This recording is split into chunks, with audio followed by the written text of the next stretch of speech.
Manipur top channel gi mai kaidi gi maroiba paukra oina ahanbra yar habi gi saithing nangliba Myanmar junta gi airstrike na thingyan manung da yamdrabada misam kungom de hatkhre hadatu yar habi gi asobu saithing nangliba Myanmar junta gi mai kaidi gi satharak airstrike na thingyan New Year festival gi mari ni subu numita miyoi kunga truk hatkhre masum leba adu toan ton mafam taraga mangana satakhiba airstrike aduda anga amadi nupi yauna miyoi kunga homdoi sikhiba loina gyangkai hen baromna aso apanangki makhoi airstrike sing adu mage sagang mandale bago region rakhin sinamasum current state singi township kunda tha sigi taragomduri gi taraga tru phau satarkhibne haina report tarokli leba punumita y ak-30 fighter jet amana current state ki Kokarek township ki manung da leiba kani village ki monastery amada bom thada duna attack satarkhi haina mon liberation ki army ki mekedi ki phongtokli thaudo dur angang mari amasum ahal ani sikhe tuga mafam adur nauna sanglakpa miyoi tara yauna lining wa tara ga tret aso open ang kheri amarom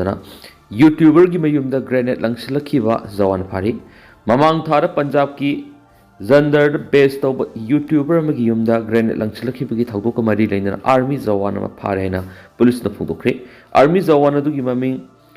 Sukasaran singa kawi Jammu Kashmir posting tabani haina phungdokladuna police official amana ki hand grenade langbi gi matang 21 amada online da training piram gi damak mak phabani March taraga manga masum taraga taruk ki lona bahingda Zaldar leiba YouTuber Roger Sandugi yumda hand grenade ama langsilakibane dubo grenade adu pokhai kitabani official dunai ki case asida jawan asina lauriba thawdangi matangna makoina army authority da khan khreadi amaromdana Jeri da tara leraklaba commando sing pena da biyauri state asida mayuknari irang asi lakshindana bagi damakta irang ka hena leiba district singda state ki home department na thausalama gi makhada atai district singda leiba commando gi team singbu deploy tawduna lakhiba dugi manungsana Jeri bamda atop district singda gi deploy tawriba commando personnel sing manungda hauzik tara hena laisilakliba asi rotation on the deploy to honing gi apama phungdok narakli pawgi lekun amagi matungina hokibe english ngani ga kunga mari gi jun tareta additional director general of police law and order l kailuna order ma thoktun Imphal West Imphal East Kaksing Bishnupur Thawbal district tariba commando IRB Manipur rifles ki personal sing english ngani ga kunga mari gi jun nipan gi Jeri bamda deploy toroga lakli adubo hariba team sing sigi manungda hauzik tara Jeri bamda lerak yawri duga more da tariba commando ma ate police personnel sine thahum khuding rotation deploy tawna basu yawi hari Jeri bamda deploy toriba personnel sing asi rotation oina tawbiraga di nungai gane buwapam sa phungdok narakli atop ten tak pawam Delhi da MLA manga laikre somdana MLA kharagana governor unari President rule thamdur Manipur Assembly bu suspended animation da leidingai sairakshida hauzik MLA manga Delhi da leidi duga Imphal da BJP gi MLA kharana Manipur gi governor Ajay Kumar Balagu unaduna wari tanakre Press na pamu pawgil kun magi matung inati BJP gi MLA sing Paunom Rosen Wongjing Tentha TS Radesam Hairok Dr. Radesam Yumnam Yanglam Musum Independent MLA Sapam Nisikanda Kaisam Thong ngang Imphal thadokhiba loina makhoi Delhi da leidi ngasina BJP gi MLA Tongbrum Ravindro Thanga Delhi da sangkhre MLA singu center gi lusingbu singna korakpati gi sangmani hairi dubo Manipur top channel gi mai kedi gi marui bi ipausing miyamna thamjari hanbada wal hemophilia degamari leina awareness program amadi self infusion camp pangtokre Intas Foundation amadi Jawaharlal Nehru Institute of Medical Science Jenims ka punkusamnaraga wal hemophilia degamari leina awareness program amadi self infusion camp Porampat leba Jenims Hospital ki medicine department pangtokre camp aduga mari leina Intas Foundation ki project associate sanam maraduna na phungdorakpada hemophilia hariba laina asi yamna rare oina thengnagali laina asi e tholaga e kha uyadaba asina singwa tokanmani amasum hemophilia patient assistance program asi Intas Foundation ki project ki makhara pangtokani amadi machine ahum suba project ni hauzuki matamna sogalaba patient sing khudak hita kape ki darkar tarakpada hospital yobudu kudong sadaba kya thengnarak maramna masana masawi hita kapa ngamna training pibani amadi akhangai singna pothorakpa anoba technique sing matawgram thingnagani haibigi awareness su pigadori banaki Nakalamaram Jenims Hospital ki medicine department ki associate professor Dr. Irom Anil na phungdokna Manipur da hemophilia naba patient asima singyamdi laina asi maru oina nupa sing nagali adubu nupi sing su laithokpa yadi kumni yingsinba mathok ta ki sei khudingi lepa laitana patient sing awareness kya ma piduna lai haraduna hemophilia naba patient sing yumdagi hospital tamna satpada matam yamna loba madi khudong sa kya thengna ba maramna isana isau hida kapangam nabagi panamda training program asi pangtok panai ki loinana kanago mami eman hekta maram sadana I thoklabadi phakigani haina laithokpi gano matam sana yengthokpiu atoba matamda layeng horabadi khudong thiba kyadigi kanba ngamgani haiba wafam thamki hainasu pawsna makhatari amaromdana tobacco gi polam khwaidigi yamna sizinaba lepak singi manungda India su amoiri malemgi oina Missing yamba makal kya gi tobacco products seasonable leibak singi manung India so ama oiri haina report ama na hari report asigi matungina tobacco tax tagi leiba sita sahi ama lupa crore lising humdra ga taruk hena generate tawbangamni aduga sahi english ngani ga kunga mari dagi na kunga manga na masi tolaga lupa crore manga allocate tokhiari harm reduction researcher oina gristal hiriwa professor dr Farcelinos na fongdokibigi matungina malemda micro seasonaba miyo million 1.2 hena laide dubo India amasum Brazil gumba lebak singda risk reduction strategy engage tawna bigi kodong saba singdi namtaduna thamli micro seasonary besinga sina mang takpigi amasum akogi haksang ka hena sokloidaba makalgi alternative sing seasonary haksu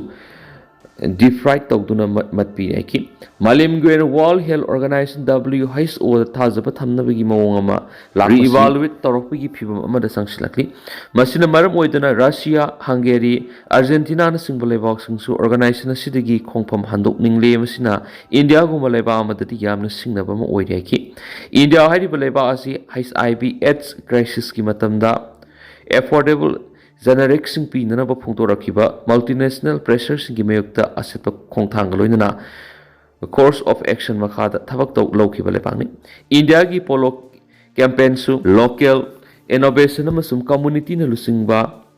outreach program amada mapung phana mai pakna sangsin bangamki COVID-19 gi matamna su leba sina masana masai goeba digital vaccination platform sing develop tawjaki badanatana vaccine equity pi nanaba malem goena triples wiber lakthokiba matamna su makok thongo leba amu oikibin haina phongdokibani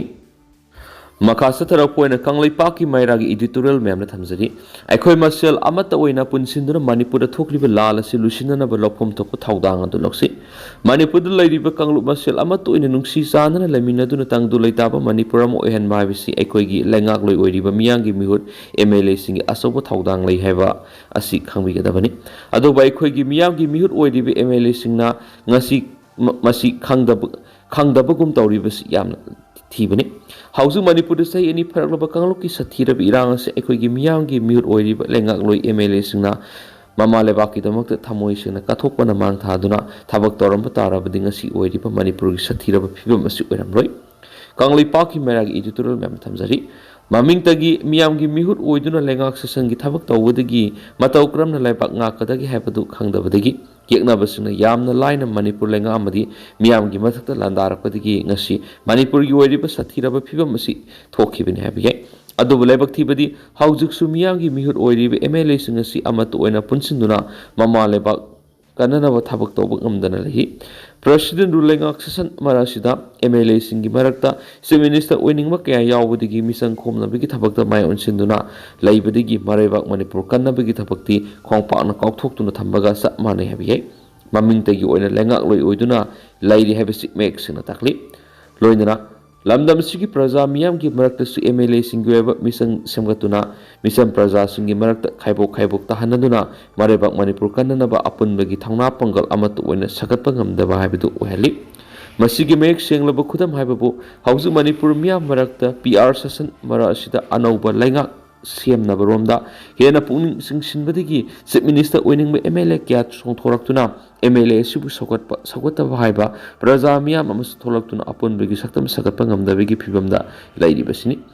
Oideba Pipa Masina Manipur Praza Miam Gimarakta Sukang Lup Ani Tok to Namakwina Pambe MLA da, Sit Minister Uhengadabani Haberonda, Lazaba Tauna Pangal Putoktuna, Hotna Bukum Tauri Basini. Asiguma Tawong Shin Manipur Tugaina Tolak Diva Apong Boy Yeknaba Masak, Tasing Kanglasu, Nasi Power Makoibo, Mighty Bibangam Dana, Sahi Anirom Leraki Basini. ꯄꯨꯝꯅꯃꯛ ꯑꯁꯤꯒꯤ ꯃꯊꯛꯇ ꯃꯅꯤꯄꯨꯔꯗ ꯂꯩꯔꯤꯕ ꯂꯥꯏꯔꯤꯛ ꯂꯥꯏꯁꯨ ꯍꯩꯔꯕ ꯃꯤꯑꯣꯏꯁꯤꯡꯅꯁꯨ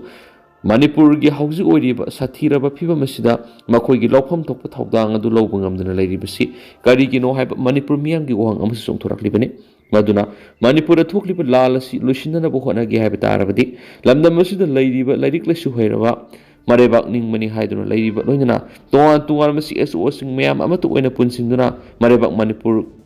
ꯀꯟꯅꯅꯕ ꯂꯧꯐꯝ ꯊꯣꯛꯄ ꯊꯧꯗꯥꯡ ꯑꯗꯨ ꯂꯧꯕ ꯆꯨꯝꯒꯅꯤ꯫ ꯑꯗꯨꯒ ꯃꯤꯌꯥꯝꯒꯤ ꯃꯤꯍꯨꯠ ꯑꯣꯏꯔꯤꯕ MLAꯁꯤꯡꯅ ꯃꯈꯣꯏꯒꯤ ꯑꯣꯏꯖꯕꯅ ꯃꯥꯡ ꯊꯥꯗꯨꯅ ꯃꯅꯤꯄꯨꯔ ꯀꯟꯅꯅꯕꯒꯤ ꯊꯕꯛꯅ ꯇꯨꯡ ꯏꯟꯅꯅ ꯊꯝꯂꯒ ꯃꯤꯆꯝ ꯄ꯭ꯔꯖꯥꯁꯤꯡꯒꯤ ꯃꯔꯛꯇ ꯍꯨ ꯀꯥꯝꯁꯤꯟꯗꯨꯅ ꯃꯈꯣꯏꯒꯤ ꯃꯤꯆꯪ ꯁꯥꯒꯠꯅꯕ ꯍꯣꯠꯅꯕꯁꯤꯁꯨ ꯃꯤꯌꯥꯝꯅ ꯇꯝꯕꯤꯐꯝ ꯊꯣꯛꯄ ꯄꯔꯥ ꯑꯗꯨ ꯆꯞ ꯆꯥꯅ ꯇꯝꯕꯤꯗꯨꯅ ꯇꯣꯛꯍꯟꯕ ꯇꯥꯏ꯫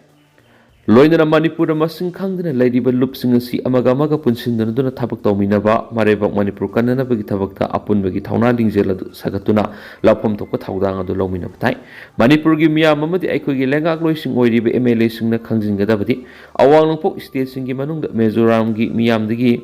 ꯇꯝꯖꯅꯤꯡꯉꯥꯏ ꯑꯣꯏꯕ ꯑꯃ ꯂꯩ ꯍꯥꯏꯕꯁꯤꯅꯤ꯫ ꯇꯝꯖꯅꯤꯡꯉꯥꯏ ꯑꯗꯨ ꯀꯔꯤꯅꯣ ꯍꯥꯏꯕ ꯇꯥꯔꯕꯗꯤ ꯃꯤꯖꯣꯔꯥꯝꯗ ꯂꯨꯞ ꯃꯁꯤꯡ ꯌꯥꯝꯅ ꯂꯩꯇꯦ꯫ ꯁꯨꯞꯅꯇꯪꯒꯤ ꯌꯪ ꯃꯤꯖꯣ ꯏꯁꯨꯌꯦꯁꯟ YMA ꯍꯥꯏꯕꯁꯤ ꯈꯛꯇꯅ ꯃꯤꯖꯣꯔꯥꯝꯒꯤ ꯑꯄꯨꯟꯕ ꯏꯁꯨꯌꯦꯁꯟ ꯑꯃ ꯍꯥꯏꯕꯗꯨ ꯑꯣꯏꯗꯨꯅ ꯂꯩꯔꯤꯕꯁꯤꯅꯤ꯫ YMAꯅ ꯇꯥꯈꯤꯕ ꯋꯥꯔꯦꯞꯁꯤꯡ ꯃꯤꯖꯣꯔꯥꯝꯒꯤ ꯄ꯭ꯔꯖꯥ ꯃꯤꯌꯥꯝꯅ ꯉꯥꯛꯅꯗꯨꯃꯛ ꯆꯠꯂꯤ꯫ ꯑꯗꯨꯅ ꯃꯤꯖꯣꯔꯥꯝꯒꯤ ꯄ꯭ꯔꯖꯥꯁꯤꯡꯒꯤ ꯃꯔꯛꯇ ꯑꯃꯒ ꯃꯨꯛꯅꯗꯨꯅ ꯌꯦꯡꯊꯤꯅꯕꯒꯤ ꯋꯥꯐꯝ ꯂꯩꯇꯦ꯫ ꯃꯗꯨꯅ ꯑꯁꯤꯒꯨꯝꯕ ꯂꯨꯞ ꯃꯁꯤꯡ ꯌꯥꯝꯗꯕ ꯑꯃꯈꯛꯇꯅ ꯂꯩꯕꯥꯛ ꯃꯤꯌꯥꯝꯒꯤ ꯑꯣꯏꯕ ꯊꯕꯛ ꯃꯁꯛ ꯊꯣꯛꯅ ꯄꯥꯡꯊꯣꯛꯄ ꯉꯝꯕꯒꯤ ꯑꯐꯕ ꯃꯇꯧ ꯑꯁꯤ ꯑꯩꯈꯣꯏꯅ ꯇꯝꯐꯝ ꯊꯣꯛꯏ꯫ ꯃꯗꯨꯅ ꯃꯅꯤꯄꯨꯔꯗ ꯂꯩꯔꯤꯕ ꯂꯨꯞꯁꯤꯡ ꯑꯃꯠꯇ ꯑꯣꯏꯅ ꯄꯨꯟꯁꯤꯟꯗꯨꯅ ꯃꯅꯤꯄꯨꯔ ꯀꯟꯅꯅꯕ ꯍꯣꯠꯅꯕ ꯇꯥꯏ꯫ ꯂꯣꯏꯅꯅ ꯃꯤꯌꯥꯝꯒꯤ ꯃꯤꯍꯨꯠ ꯑꯣꯏꯔꯤꯕ MLAꯁꯤꯡꯁꯨ ꯑꯃꯠꯇ ꯑꯣꯏꯅ ꯄꯨꯟꯁꯤꯟꯗꯨꯅ ꯂꯥꯜ ꯑꯁꯤ ꯂꯣꯏꯁꯤꯟꯅꯅꯕ ꯂꯧꯐꯝ ꯊꯣꯛꯄ ꯊꯧꯗꯥꯡ ꯑꯗꯨ ꯂꯧꯕ ꯉꯝꯕ ꯇꯥꯏ ꯍꯥꯏꯕ ꯀꯪꯂꯩꯄꯥꯛꯀꯤ ꯃꯦꯔꯥꯒꯤ ꯏꯗꯤꯇꯣꯔꯤꯌꯦꯜ ꯃꯌꯥꯝꯅ ꯁ꯭ꯄꯦꯁꯦꯜ ꯀꯟꯇꯦꯟ ꯃꯣꯏꯅ ꯃꯌꯥꯝꯅ ꯊꯝꯖꯔꯤ꯫ ꯑꯗꯣ ꯇꯦꯟꯇꯛꯅ ꯁꯨꯝꯅ ꯃꯌꯥꯝꯅ ꯊꯝꯖꯔꯝꯒꯦ꯫ ꯍꯧꯖꯤꯛ ꯑꯣꯏꯅꯗꯤ ꯃꯌꯥꯝ ꯄꯥꯎꯁꯤ ꯃꯇꯥꯡ ꯑꯁꯤ ꯂꯣꯏꯁꯤꯟꯖꯔꯒꯦ ꯑꯃꯁꯨꯡ ꯃꯈꯥ ꯇꯥꯕ ꯑꯅꯧꯕ ꯑꯞꯗꯦꯠ ꯃꯌꯥꯝ ꯄꯨꯟꯅ ꯉꯝꯃꯤꯟꯅꯁꯦꯅ ꯆꯦꯅꯦꯜ ꯑꯁꯤꯒꯤ ꯃꯥꯏꯀꯩꯗꯒꯤ ꯃꯌꯥꯝꯒꯤ ꯃꯐꯝꯗ ꯃꯈꯥ ꯇꯥꯅ ꯊꯝꯖꯔꯤ꯫